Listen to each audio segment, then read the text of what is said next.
In the early evening of August 28, 2003, 83-year-old Eric Hingston was sitting up in bed trying to catch his breath in the small village of Plympton in the southwest of England.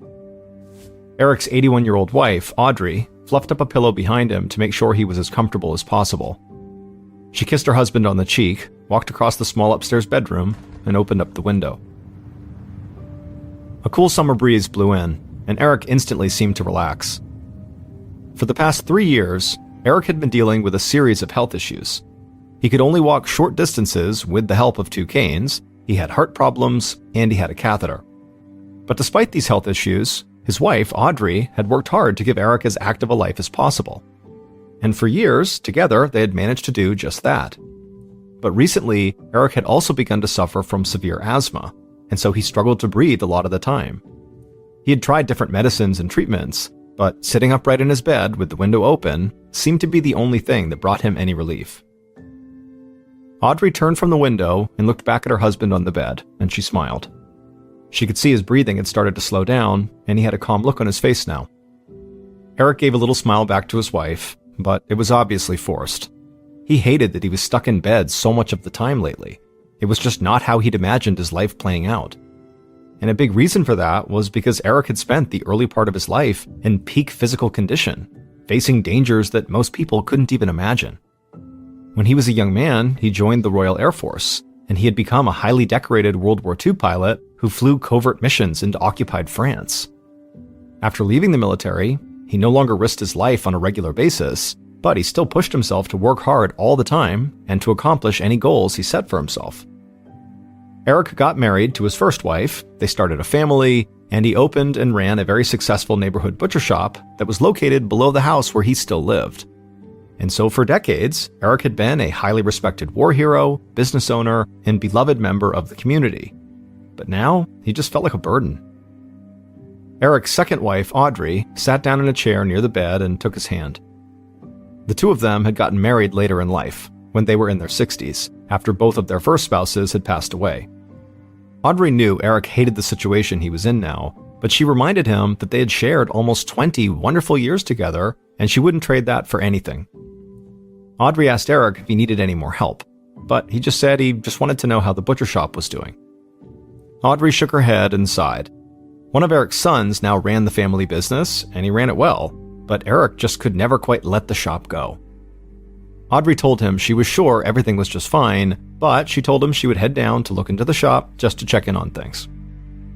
And so she patted Eric's hand, stood up, walked out of the bedroom, and down a flight of old wooden stairs, and stepped outside of the house.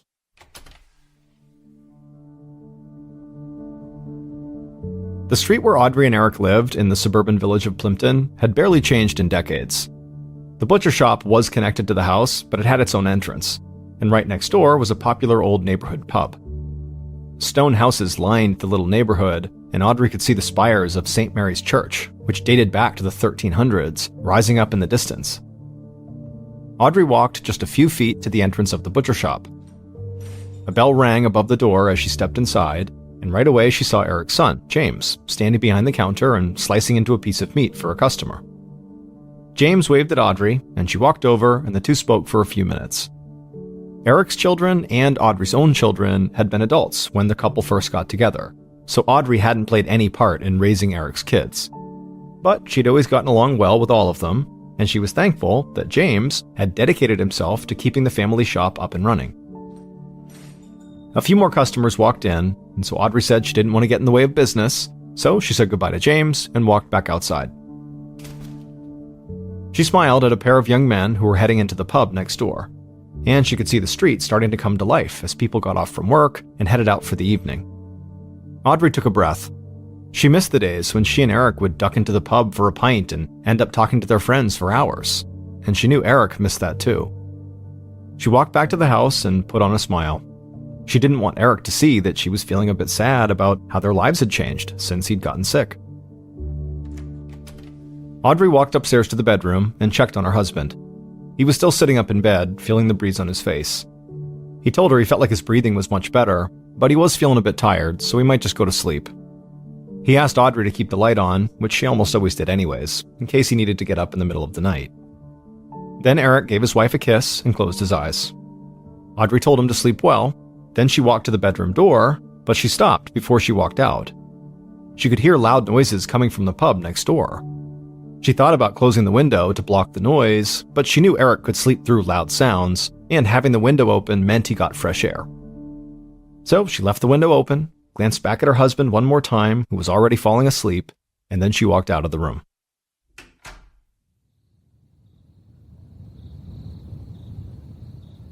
At 3:45 a.m. on the following day, August 29th, so several hours after Eric had gone to sleep, Audrey was back in his bedroom, but this time she just stood there in the doorway, trembling. She looked at the open window and then down at the floor, and she felt confused and scared. She slowly walked across the room, picked up the phone on the bedside table, and took a deep breath. With her hands shaking, she dialed 999, the emergency number in the United Kingdom.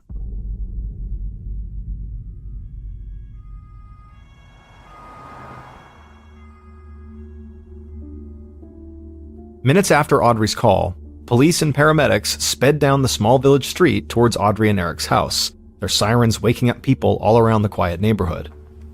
Detective Inspector Tony Carney of the Devon and Cornwall Police parked on the street and followed several paramedics to Audrey and Eric's front door. Carney knocked on the door, and within seconds, Audrey answered. The sight of this small, frail-looking older woman in her bathrobe hit Carney hard.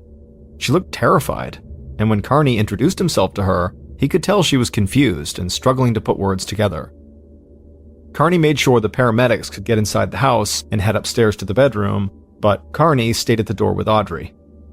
Carney's first thought was that this poor woman should not be here while the police searched her house.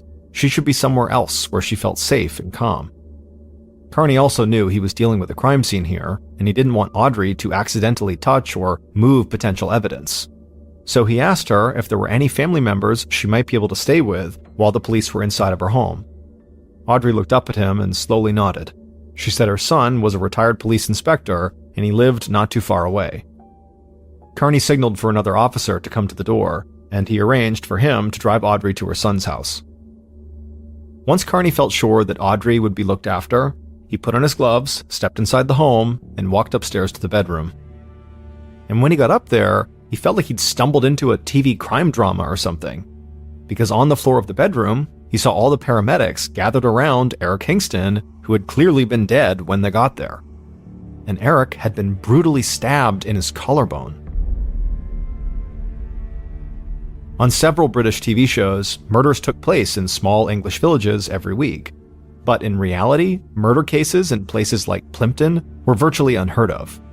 And specifically, the murder of an older man in his 80s like Eric was just really not something that ever happened anywhere near here. Carney glanced around the bedroom. All of the dresser drawers had been pulled open, and clothes covered most of the wooden floor. He looked over at the open window, and on the windowsill, he saw a black plastic bin liner, the British term for trash bag. He walked over to the window, looked in the bag, and saw several pieces of expensive jewelry inside. And something outside the window also caught his eye.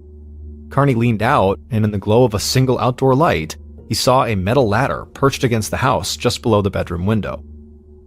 Just then, Carney heard someone calling his name. He leaned back inside from the window, turned, and saw a small team of forensics officers entering the bedroom. Carney asked the paramedics to clear out, and he gave the forensics team a few minutes to search the room without getting in their way.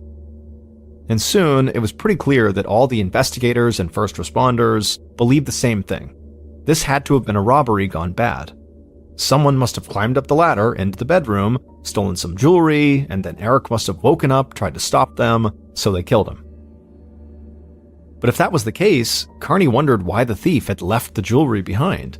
Did they just panic? Or did Audrey catch them in the act? The thief killed Eric, but maybe they just couldn't bring themselves to kill a woman who probably looked a lot like their grandmother. The forensics team continued their work in the bedroom, and Carney headed back downstairs and outside. Police officers had cordoned off the house with crime scene tape, and the neighbors had come out of their homes and had started to ask questions. Carney had worked cases in a number of other small villages, and he knew that even residents with the best intentions could end up slowing down an investigation. News about crimes in these small towns, especially a violent crime, spread fast and led to wild rumors and speculation and misinformation. And people would start calling the police, claiming they saw dangerous criminals on every street corner and in every pub. Carney walked back to his car and called into the station.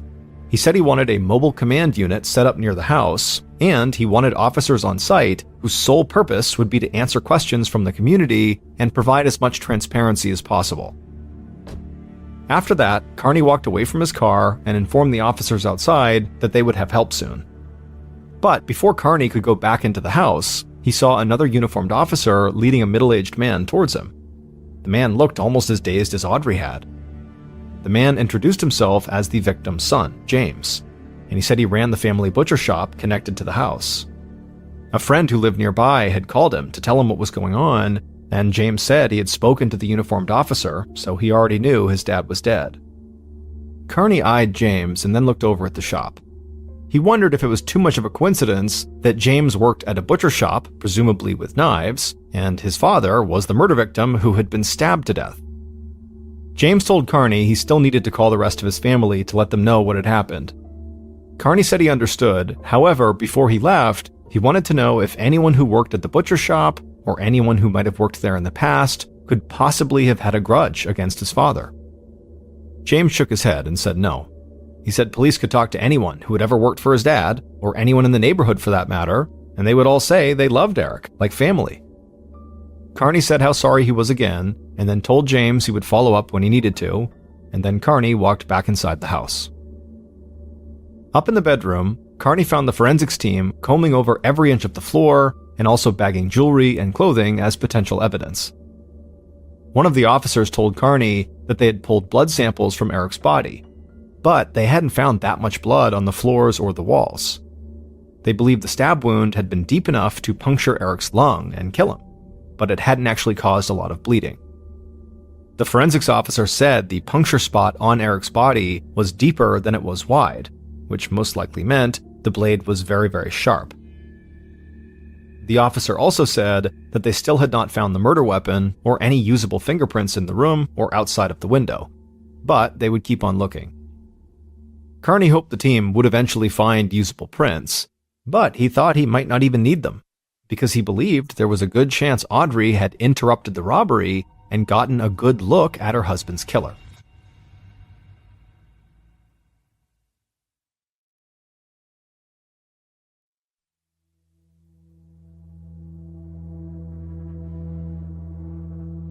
On August 30th, so a day after the discovery of Eric's body, Carney and his partner, Neil Treby, knocked on the front door of a small house in a town not far from Plimpton. A man in his mid-50s answered. He told the investigators that he was Audrey's son, and that yes, he was a retired police detective sergeant. Carney and Treby felt lucky their potential main witness's son was a former cop. He could help them explain what was happening in the investigation to his mother, and also maybe make her feel safer and more comfortable when she was speaking to them. Audrey's son led them into the front room of the house, where Audrey was sitting on the couch. Somehow, she looked even smaller and more frail than the day before, when Carney had met her. But Audrey smiled and politely asked if the officers wanted a cup of tea or coffee. They thanked her, but they said they were fine for now, and then Audrey's son sat down next to his mother, and the investigators sat in chairs across from them. Carney said how sorry he was for her loss. He knew this must all be frightening and confusing. Audrey nodded, but she said she would not let fear or confusion get in the way of helping the police. And then, without any prompting, she said she had seen the men who killed her husband in the bedroom. Carney leaned in and asked if he'd heard her right. There was more than one killer? Audrey nodded and said there were 2 young men. Treby quickly asked if she knew these men, or if she could at least give a clear description of them. Audrey turned and looked at her son, and he told her she should tell them everything she knew. Audrey turned back to the investigators. She told them she had been sleeping in the guest bedroom, and she said she usually did that because Eric liked to keep the window open and the light on at night, which made it difficult for her to fall asleep. And so the other night, or early in the morning, she had woken up when she heard noise coming from the main bedroom where Eric was sleeping. It sounded like someone was groaning and something banging against the wall. Audrey said she figured it was just Eric trying to fumble for his canes to try to stand up and get out of bed, and so she got up and walked down the hall. And at this point, Audrey sort of trailed off. She seemed like she couldn't go on with her story. The investigators didn't want to push her, but her son gently encouraged her to keep going. And at some point, Audrey did begin talking again. She said when she got to the bedroom, her husband was lying on the floor, bleeding, and there were these two young men standing over him. One was holding a knife, and the other was holding a plastic bag. She screamed, and when she did, they ran for the window, climbed out, and disappeared.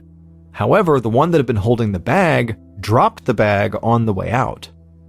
But Audrey said before they escaped, she did get a good look at them. She said she didn't know their names, but she definitely recognized them from the village, and they were really distinct looking. She said one was kind of short, maybe 5'8", and the other was at least 6'1". And he wore bright white pants and a deerstalker hat, just like the one Sherlock Holmes wore. Carney glanced over at his partner. He didn't say anything, but a killer wearing bright pants and also wearing a Sherlock Holmes-style hat seemed really bizarre, sort of like he was on some fictional TV crime drama.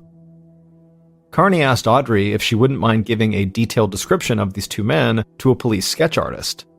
He also said that he didn't want to pressure her, but if she was willing to go on TV and speak directly to the public about what these men looked like, it could be helpful. Audrey turned and spoke to her son for a few moments, and then after that, she turned back to the investigators and nodded her head. She agreed to do anything that would help get her justice for her husband and bring some closure for his kids.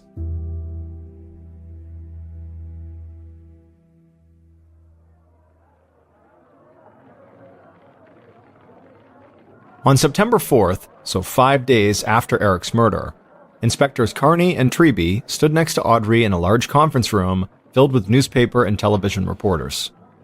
Police had already started to circulate the drawings of the suspects around town, but Plympton was just one of several small villages that surrounded the much larger city of Plymouth, so the investigators believed getting the description out on television was key to reaching more people across the entire area.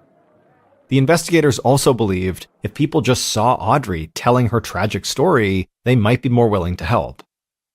Carney conveyed the basics of the case to the press, and then he introduced Audrey. She stood there for a second in silence, just staring out at the cameras pointed directly at her. She tried to keep her composure, and she spent a minute looking at some notes she had written down. Finally, in a soft voice, she thanked the community for all the love and support they had shown her and her family in the wake of this tragedy, and then she gave a detailed description of the two men she believed killed her husband. Afterward, Audrey stopped and looked down at the piece of paper shaking in her hands. She swallowed and closed her eyes, trying to fight back tears. After a few seconds, she opened her eyes, looked right into one of the cameras, and said very dramatically that there was no need for these men to have done this to Eric. Even if he had tried to fight them off, he was no threat to these two young men. They could have just pushed him aside and left with whatever they wanted. They didn't have to kill him. This press conference sparked an even bigger outpouring of sympathy for Audrey and the family, but it also led to a level of tension and fear that was totally foreign inside of Plympton. People were now too scared to go out at night, and shopkeepers considered closing their doors early just in case these two murderous young men were out stalking their next victim. However, within just a few days, Audrey's press conference would prove to have been the right decision. On an afternoon in early September, Carney and Treby were working together in Carney's office when a uniformed police officer opened the door. He told them that two men had come to the station saying they needed to speak to the investigators who were handling the Eric Hingston murder case, because they said they were the men that Audrey had identified as being the killers. Inspectors Carney and Treby rushed through the station, and they found these two young men standing with several officers. And they did look exactly like the two young men Audrey had described. The inspectors felt a huge rush, because it was like the solution to their case had just fallen right into their laps. Carney and Treby brought the two young men into an interview room, and Carney asked them flat out if they had come to turn themselves in for Eric's murder. But both young men immediately just shook their heads and said no. The taller of the two men said they'd seen Audrey's press conference, and they immediately knew she was describing them. But they had nothing to do with her husband's murder. Treby said if they knew immediately that they were the men Audrey was talking about, why had they waited several days to come in? The young men looked at each other for a second, and then the tall one kept talking for both of them. He said they were scared. Not only did they match Audrey's description, but they also thought people in the village would decide they were guilty right away no matter what they said because they happened to live in a bail hostel in town. A bail hostel was a place where people who had been charged for crimes but had been released on bail could live if they didn't have a permanent residence of their own. Essentially, a bail hostel allowed law enforcement to know where they could find these people if they needed to until their case went to trial. Carney and Treby exchanged a look. They knew these young men were right. A lot of people in the village would assume they were dangerous criminals and decide they were guilty of murder regardless of the truth. But this didn't change the fact that Audrey had clearly described both of them, so Carney wanted to know how they could explain that, if they were not the men Audrey had seen in Eric's room. The shorter of the two men finally spoke up. He said he didn't mean any disrespect, but the old woman might just be confused. They had seen her that day, but not in her house. Instead, they had seen her when they were walking into a nearby pub. The taller man then quickly joined in and said after going to that pub, they went back to the bail hostel and stayed in all night. And they said the inspectors could speak to the people in charge of the hostel because the hostel had strict curfews and kept track of when people left and came back. Carney and Treby got the details of this bail hostel, then excused themselves and left the interview room. And immediately, Carney called the hostel, and the person who answered was able to confirm that both of those men were at the hostel at the time of Eric's murder. And so any rush of adrenaline the inspectors had felt when these two men came to the station had now quickly disappeared. Now, there was a chance that these young men could have snuck out of the hostel and made their way to Eric and Audrey's without anybody noticing, but that was not the most likely scenario, especially considering that these two men had literally sought out the police. And if Audrey really had seen them at the pub that day, there was a chance that in her shock and confusion, she had just remembered these two guys when she was trying to picture the men who were inside of her house. Carney and Treby returned to the interview room. They let the two young men go, but made it clear they would follow up with the bail hostel, so the men should make sure not to leave the village anytime soon. But once the young men were gone, Carney and Treby admitted that if Audrey had confused these two guys with the actual killers, the investigation basically had nothing to go on. With two potential suspects off their list for the time being, Carney and Treby decided to head back to Eric and Audrey's neighborhood.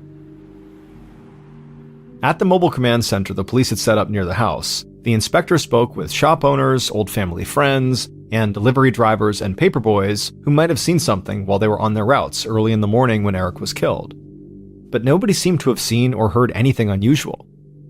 And so with very little to go on, Carney and Treby couldn't help but keep coming back to the idea that their victim ran a butcher shop and he had been stabbed with what forensics officers believed was a very sharp blade, something that would be in a butcher shop. So maybe two men from the shop had broken into the house and killed Eric with a butcher knife. They most likely would have had easy access to the home, working so close. But when they spoke to Eric's son James and the few other people who worked at the shop, all of them appeared to have very strong alibis, so the inspectors could not directly tie any of them to the break-in or to Eric's murder.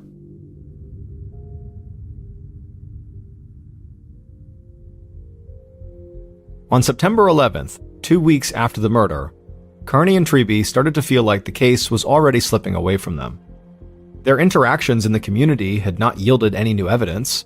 Forensics officers had returned to the house, but still had not found any usable prints, and test results from the blood samples taken from Eric's body and the bedroom floor only matched Eric. And to make things even more bleak for the investigation, several people connected to the bail hostel had now officially corroborated the young men's alibi. So it seemed like the killer in the bright white pants with the Sherlock Holmes hat was really just a product of Audrey's fear and confusion.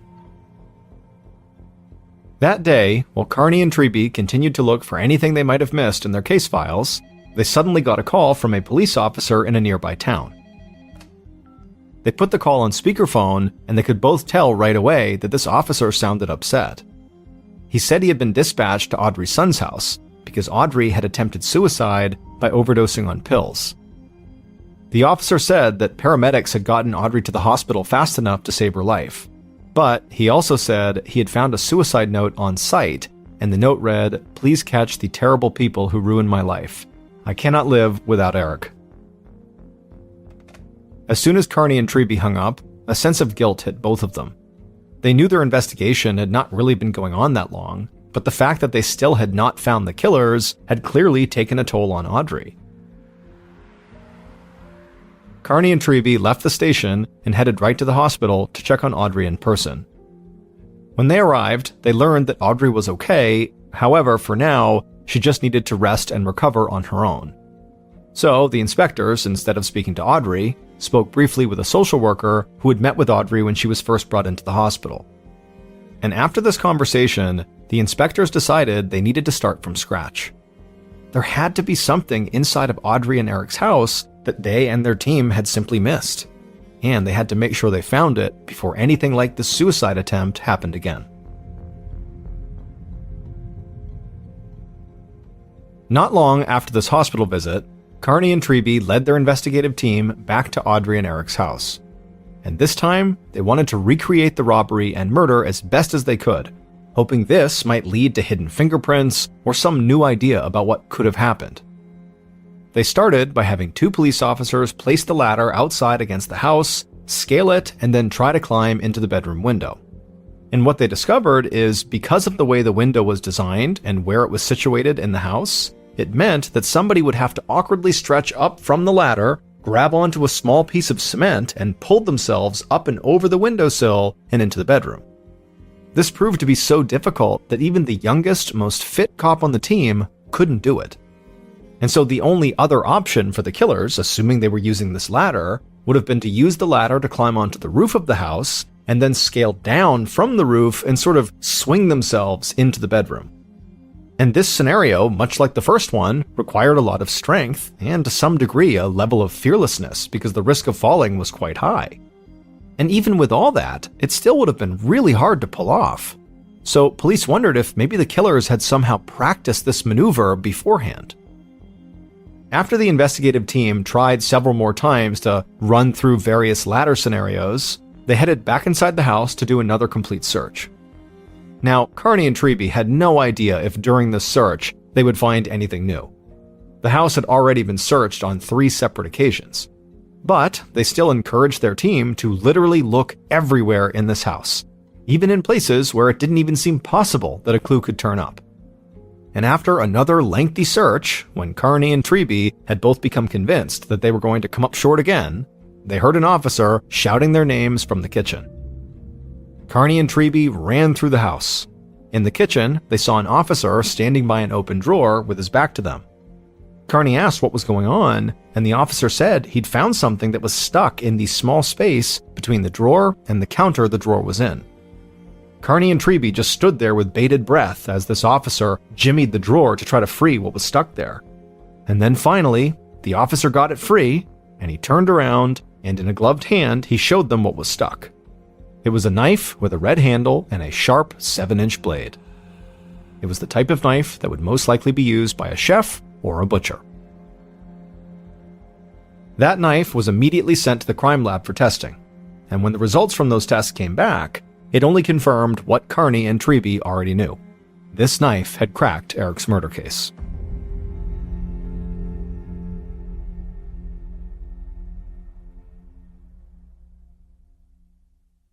Based on test results from the crime lab, forensic evidence, and interviews conducted during the investigation, the following is a reconstruction of what police believe happened to Eric Hingston.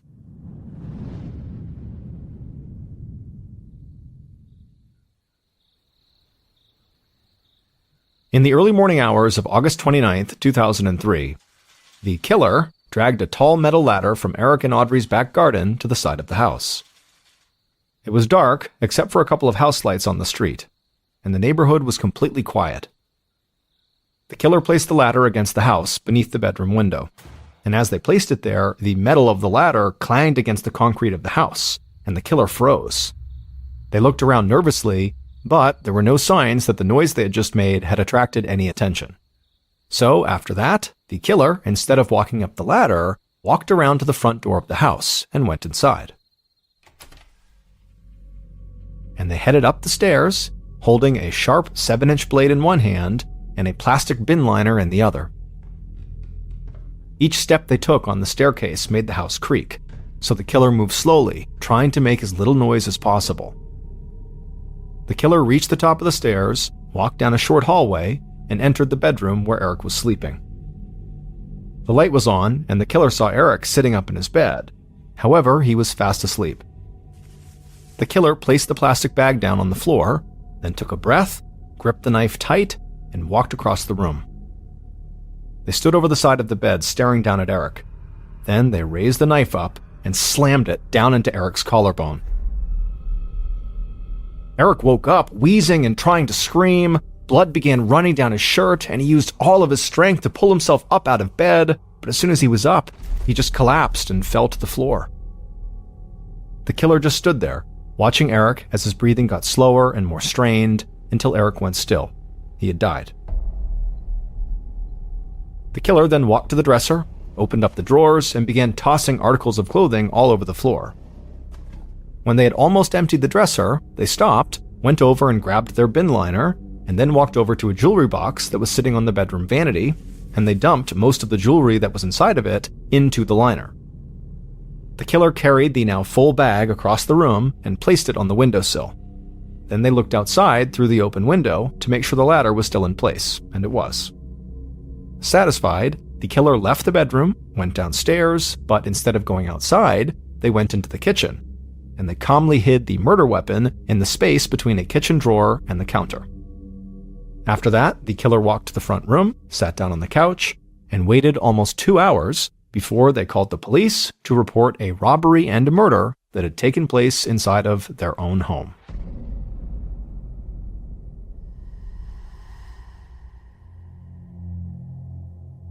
"81-year-old Audrey Hingston had murdered her husband." It turned out that Audrey had grown tired of having to take care of Eric full-time. She missed her old life of going out, visiting the pub, and spending time with her friends. Over the years, Eric's health issues had started to make her feel completely trapped, so she came up with a plan to kill him and make it look like a robbery.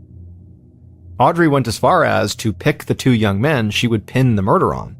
She often saw these 2 young men walking around the neighborhood and visiting the pub, then she knew they lived in the bail hostel, so she thought they would look guilty. But even after these suspects that Audrey identified came to police and provided strong alibis, Carney and Treby didn't turn their attention to Audrey and think she was guilty. Instead, they truly believed that Audrey had just been confused, and that she really had seen 2 young men robbing her house and killing her husband, just not these 2 young men. However, following Audrey's suicide attempt, the inspectors met with a social worker who'd been speaking to Audrey. And the social worker said it was so strange, but despite what Audrey's notes said about the reason she had attempted suicide was because of her grief over her husband's death, that this social worker's experience with Audrey had been that Audrey had almost no grief or sadness about her husband being dead. And so after hearing this, the inspectors did not immediately believe this 81-year-old woman was a murderer, but they thought she might not be telling them the whole truth about what had happened. And so it was at that point that they tried to recreate the break-in using the ladder outside to get a better idea of what Audrey might have witnessed, but the inspectors quickly discovered that it would have been incredibly difficult, if not downright impossible, to pull off the break-in using the ladder. So when police found the knife hidden in the kitchen, they felt confident that there had not even been a robbery at all, that nobody had used the ladder to break in, and that instead, very likely, someone close to Eric had simply entered his house through the front door and killed him. Now, at this point, the inspectors suspected that either Eric's son, James, or maybe one of the other workers at the butcher shop were the killer. However, the only DNA found on that knife discovered in the kitchen was Audrey's. The inspectors had followed up with James, and when he heard about this knife that was found in the kitchen, he was in complete shock, because he said just a week before the murder, Audrey had come into the butcher shop and asked him to sharpen that specific knife. After Carney and Treby confronted Audrey with all of this evidence, her son, who was the former policeman, was sure his mother had killed Eric, and he convinced her to confess. At the time, Audrey became one of the oldest women in British history to be jailed for murder. But because of the circumstances and her age, She actually only served 7 months in prison. After her release, she was banned from returning to Plimpton or contacting Eric's family for several years. Audrey died in 2016.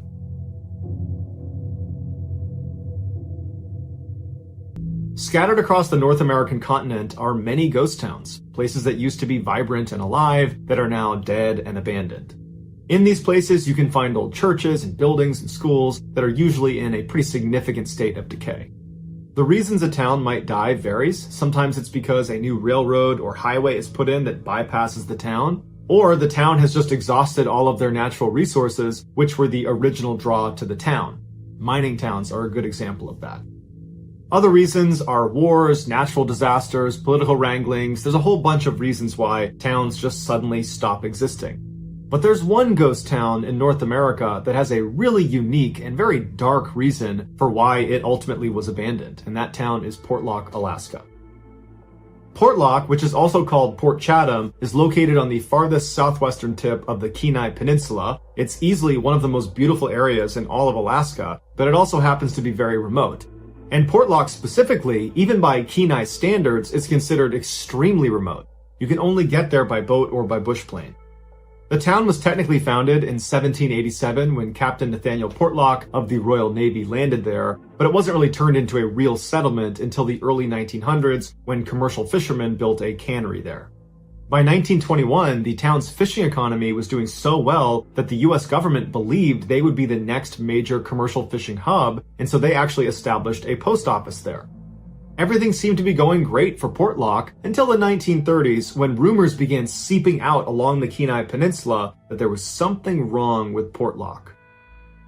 Men from this cannery town were going missing at an alarming rate, and the few that were found again were always found dead and mutilated in a nearby lagoon. Initially, the townspeople believed these were bear attacks, but the natives of the Kenai Peninsula that found out about what was happening in Portlock, they stopped by and they said, those are not bear attacks. Those are almost certainly attacks by a creature we call the Nantina, which means half man, half beast. And they are tall, two-legged, hairy creatures that live in the forest right near you.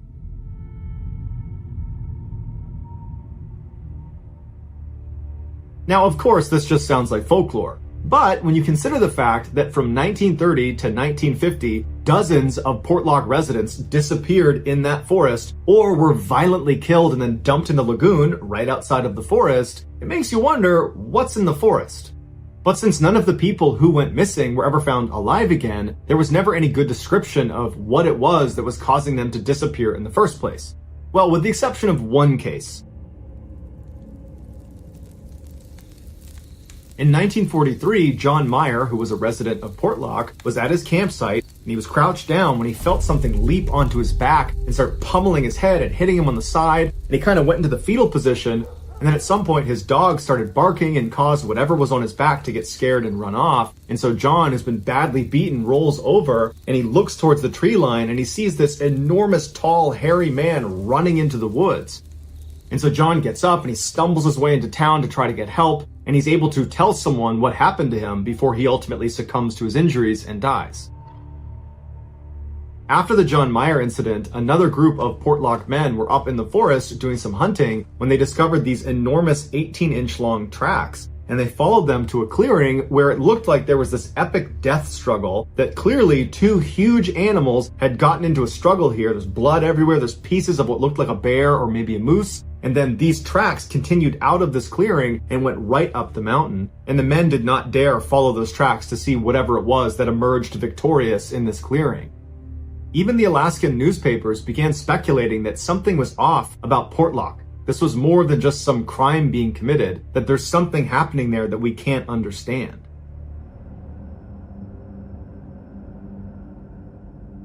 And so by 1949, when people were still going missing mysteriously in the forest, and then other people were turning up dead and mutilated in the lagoon, the townspeople said, enough. This is an unsafe place to live. We don't know what's causing this, but we have to leave. And then practically overnight, the town evacuated, leaving behind most of their possessions. The only person that stayed a little bit longer was the postmaster, because he had to wait for the post office to be shut down. And he said it was horrifying that he would see things walking in the trees and he would hear these horrible sounds, and so he was eager to get out of there. And so in early 1950, he was allowed to go, and then that was it. The population of Portlock went down to 0. After they left, none of the people from Portlock or any of their family members ever went back to Portlock.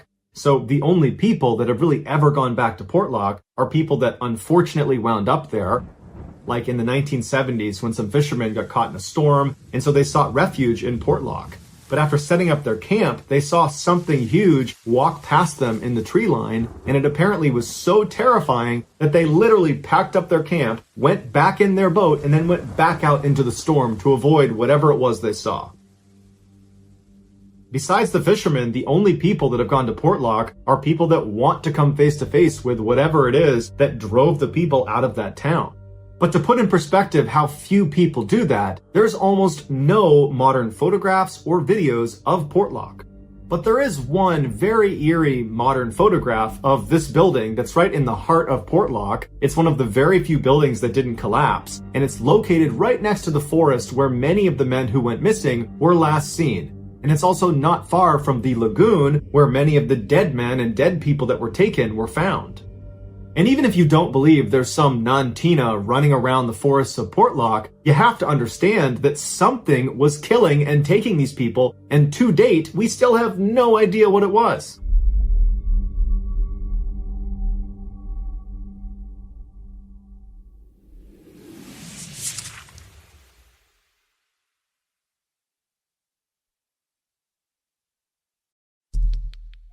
The next and final story of today's episode is called Ghost Town.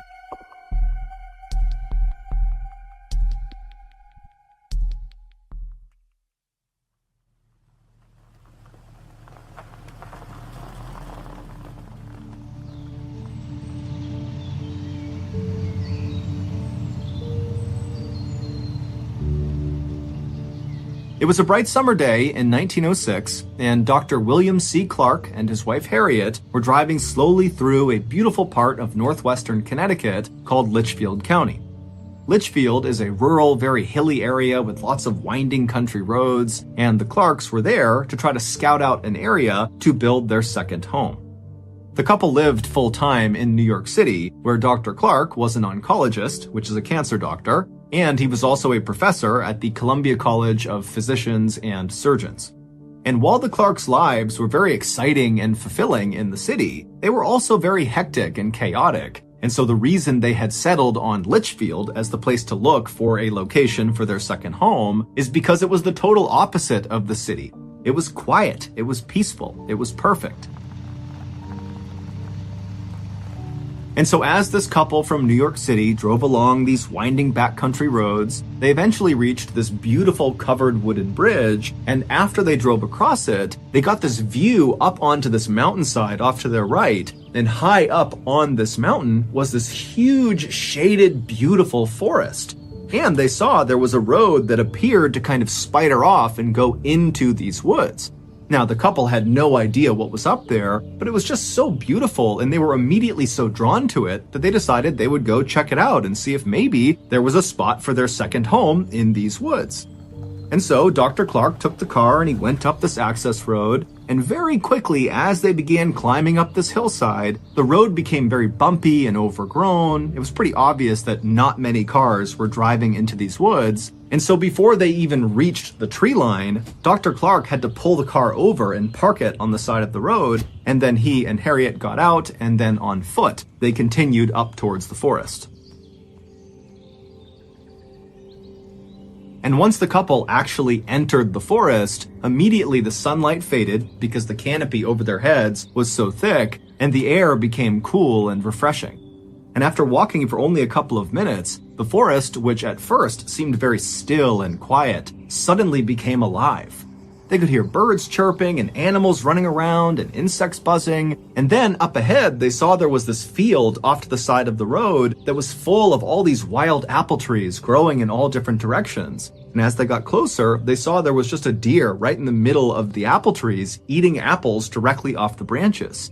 And then, just past all these apple trees, the couple began passing these huge, beautiful patches of roses and lilacs and bright yellow bitter tansy flowers that lined the road. And then before long, the couple was stepping over these babbling brooks, and off in the distance, they could hear the sound of running water like fresh spring water coming down off the mountain. And then, as the sun did begin to poke through the canopy above them, it almost looked like the forest was sparkling, literally. This forest was sitting on a hillside, and the hillside, which was made up of rock, had mica inside of it. And mica is a kind of mineral that when sunlight hits it, it almost looks like it's shimmering. And of course, there were the owls. As Dr. Clark and his wife walked farther and farther into this beautiful forest, they heard more and more owls hooting off in the distance. And to the Clarks, this made the forest feel enchanted. It was like the owls were personally greeting them. By the time the couple had turned around and begun heading back to their car, they had already made up their mind that they were going to build their second home in that forest.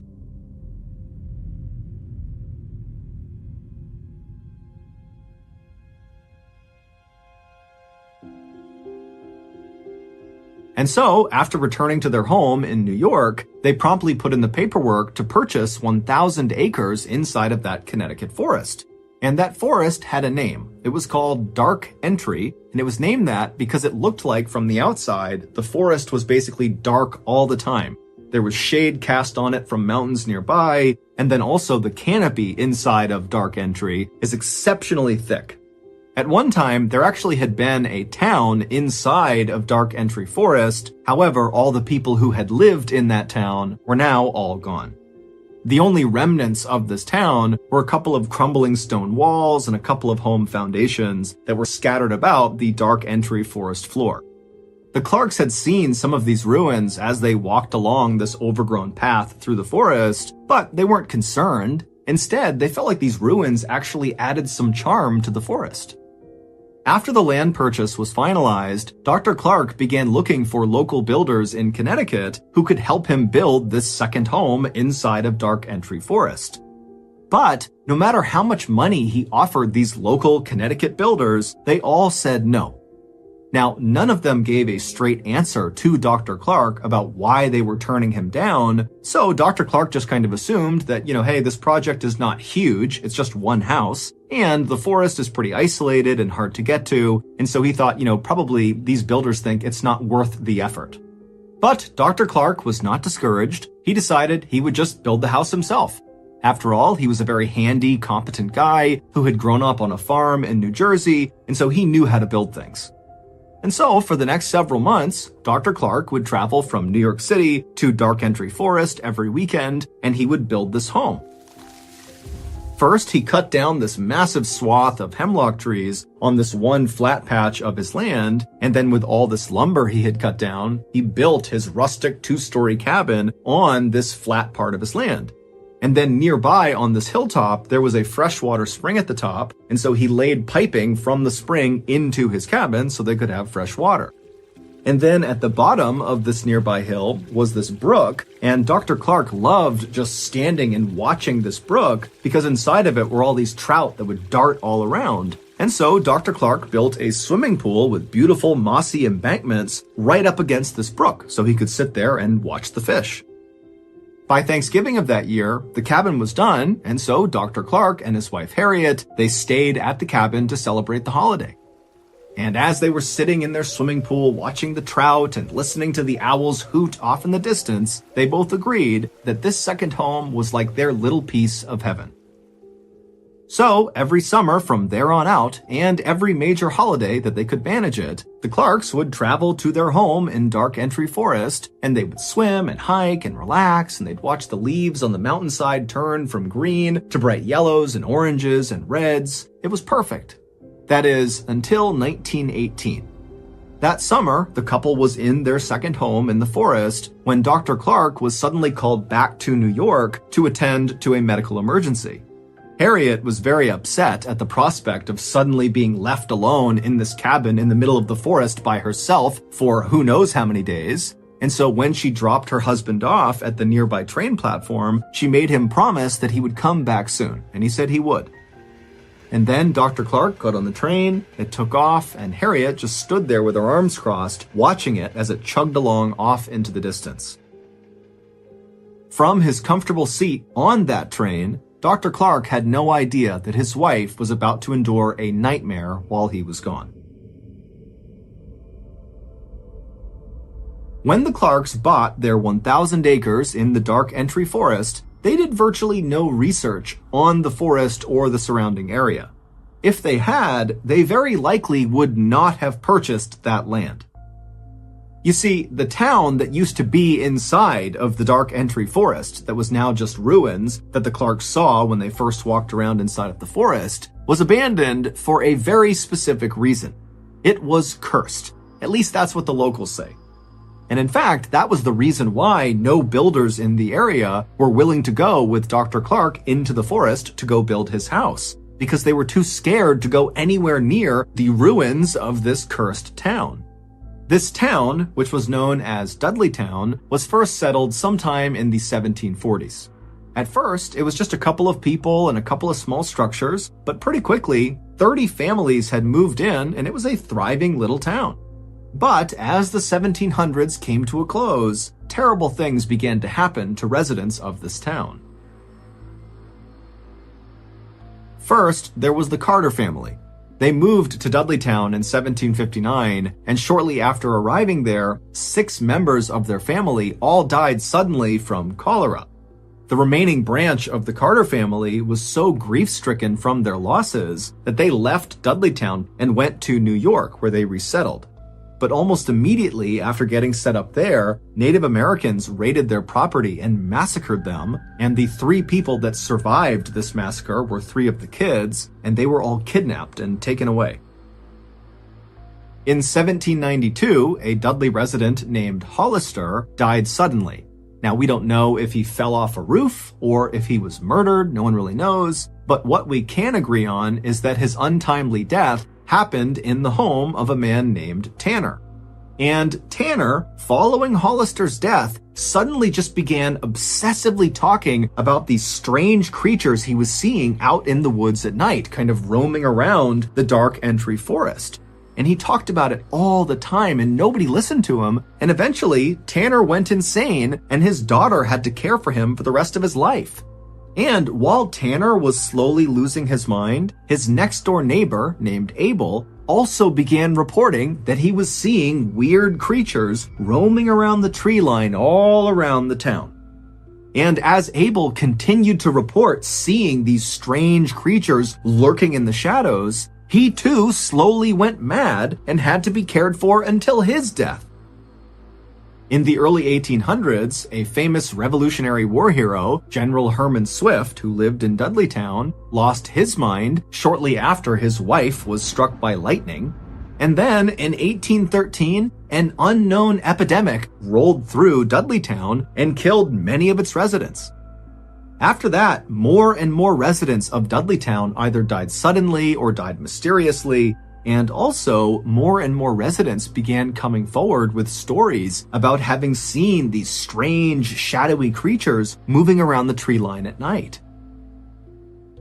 By about 1900, all the Dudleytown residents had either died or simply just left, abandoning their homes, except for one family, the Brophies. But in quick succession, the Brophy family's sheep all died, then the mother died of tuberculosis, then the 2 sons were accused of theft in a nearby town, and then they just disappeared, leaving one person, John Brophy, the father. But the Brophy family home burned to the ground, and so John, who was overcome with grief, just wandered off into the forest and was never heard from again. At that point, Dudleytown officially became a ghost town. No one lived there. And it was at that point, in 1906, when Dr. Clark and Harriet had their beautiful summer's day walk through the forest and discovered where they wanted to build their second home.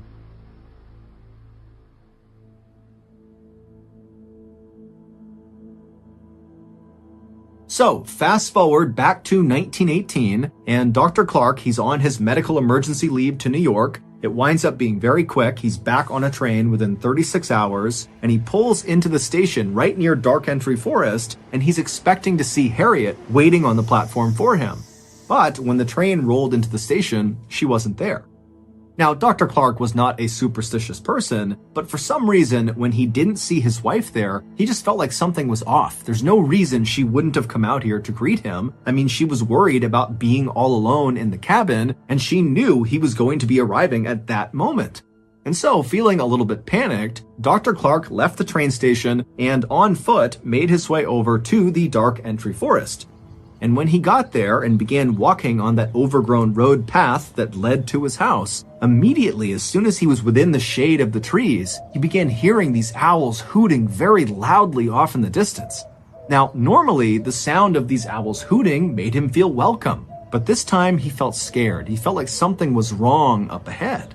And so he began jogging through the forest, and it's very dark, and all he can hear is the sound of these owls, and it's getting louder and louder and louder. And then finally he reaches the clearing where his property is. And at this point, it's a cacophony of owls hooting practically right on top of him, and he looks up towards his house up on this hill, and he sees the front door is slightly open.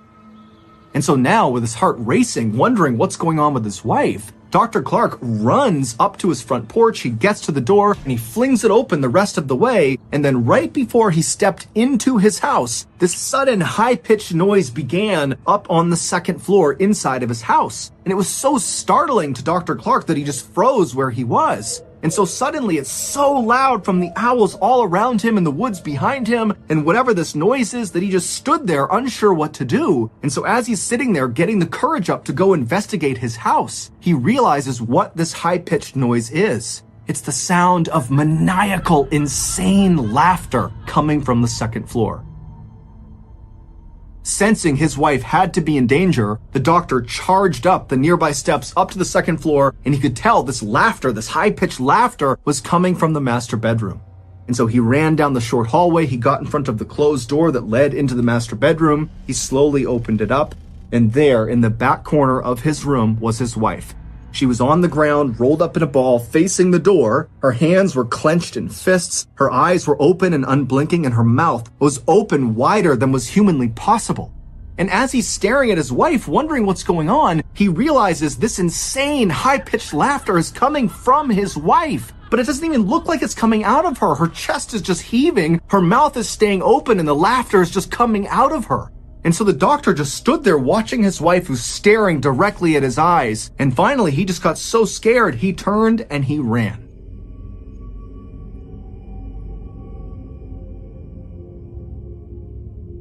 During Dr. Clark's 36 hours he was away in New York, something happened to his wife.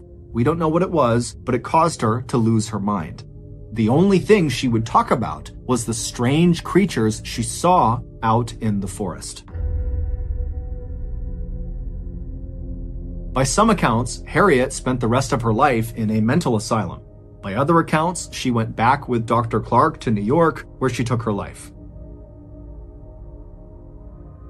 Today, Dudleytown is not only still abandoned, but it is also illegal to visit. However, people do still sneak into Dudleytown and walk around the ruins, and many of them have reported feeling these pockets of cold air where there shouldn't be cold air, and also some others have said, as they've been walking, they've felt phantom hands slap them and push them. Some have said they've taken photographs inside of the Dark Entry Forest near Dudleytown, and they've captured strange, shadowy figures that they couldn't see with their naked eye. The famous paranormal couple, Ed and Lorraine Warren, shot a special series in the 1970s inside of the Dark Entry Forest, and they declared the area around Dudleytown was demonically possessed.